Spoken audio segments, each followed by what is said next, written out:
রিকশাওয়ালা দোকানের বাঁধের এলাকা থেকে আমরা বর্তমানে চলে আসছি বামনী ক্লোজার এবং বামনী রেগুলেটর এলাকায়।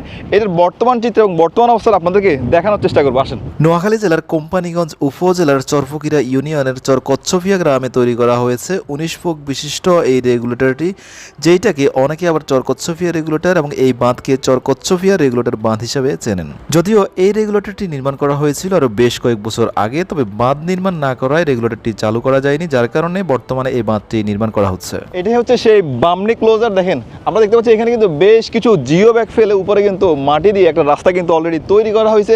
খালের যে মুখটা সেটা কিন্তু সম্পূর্ণরূপে বন্ধ করে দেওয়া হয়েছে। এটা কিন্তু অনেক ওয়াইড করে করা হয়েছে, তবে সামনে কিন্তু রাস্তাটা যখন পরিপূর্ণ হবে তখন হচ্ছে সাইডে সাইডে কিন্তু ব্লক দেওয়া হবে যাতে এটা অনেক বেশি স্ট্রং হয়। এদিকটা হচ্ছে সেই খালের অংশ যেটাকে অনেকে সাপ্রাসি খাল বলে থাকে।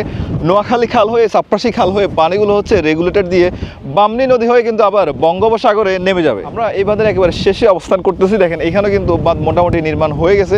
নিচে আমরা দেখতে পাচ্ছি বেশ কিছু জিও ব্যাগ দিয়ে শক্তভাবে এটা করার চেষ্টা করা হয়েছে, আর অল্প একটু দূরে কিন্তু আমরা রাস্তাও দেখতে পাচ্ছি।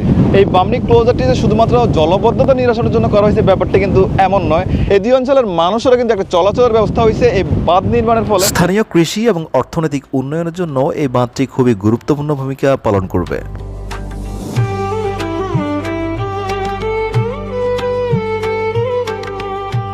আরেকটা বিষয় কি, বাঁধ নির্মাণের ফলে এই যে প্লেসটা একটা দর্শনীয় প্লেসে পরিণত হবে, তখন কিন্তু এখানে অনেক বেশি পর্যটক আসবে।